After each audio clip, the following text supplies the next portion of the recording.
There are real and meaningful consequences to the decisions we make. Should we make them fast or should we make them slow? Find out coming up next. In yesterday's Daily Dose, we spent time looking at some of the negative consequences that can come from emotional decision making and why we should give ourselves time to let emotions settle before we make decisions. Today I want to talk to you about a related concept in terms of whether we should be making rapid decisions or slow decisions, and what are the variables in our life that should drive, hey, let's just make the decision right now with the information we have, versus I'm going to slow down, I'm going to gather some information and try to make a really well-informed decision.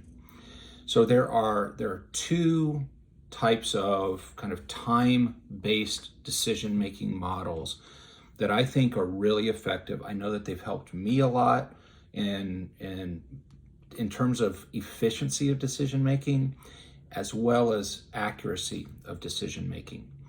The first is when we know that the consequences of a decision are not that big, right? If the consequences are low, and if I can reverse the decision with relative ease, so consequences are low and reversibility of the decision are high, I want to make a decision as fast as possible, as soon as possible. So you can use, that's called the ASAP model. You want to make a decision as soon as possible if the consequences aren't that big and the reversibility is high. Some kind of real basic concrete examples. You're standing in the bread aisle and you're trying to figure out which loaf of bread you want. How much time and energy should you spend on finding the perfect loaf of bread? And I know that sounds wild, but a lot of us get trapped in that kind of decision paralysis. The consequences of getting the wrong loaf of bread, most, like 99.9% of the time, are really low. And guess what? You pick the wrong loaf of bread, you can go get a different loaf of bread. So that is an example of kind of low consequences, high reversibility, and you can kind of work through the catalog. There are lots of them in our day-to-day life. And why should we make that kind of decision as rapidly as possible? Well, for three reasons. One is it's efficient. I mean, like I said before, how much time and energy do we want to spend on low consequence decisions? Not a lot, right? We want to save resources. We want to, use that time and that energy resource on something else of more consequence. So ASAP decisions are efficient. They give us a degree of flexibility. They allow us to learn and adjust on the fly. And we get that kind of rapid learning component of it. We get immediate feedback. So remember, when consequences of a decision are low and it's easily fixable, if we make the wrong decision, you want to make that decision as soon as possible.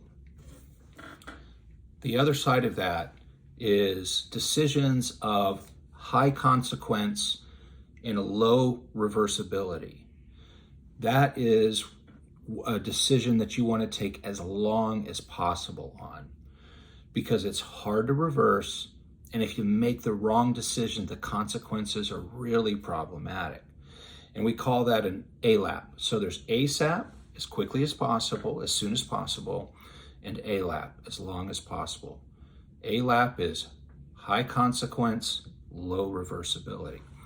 Now, why do we take as long as possible on those kind of decisions? Number one, it helps us manage risk, right? So we minimize the potential negative impact when we take as long as possible to gather as much information as we can to help inform our decision making.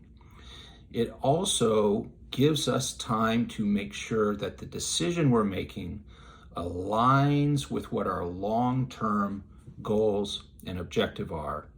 And finally, giving ourselves as long as possible to make a high consequence, low reversibility decision allows us to cultivate a depth of understanding. It allows us to pull in as much information as we can to explore the options that we have in front of us for the decision and to better understand what the potential consequences are.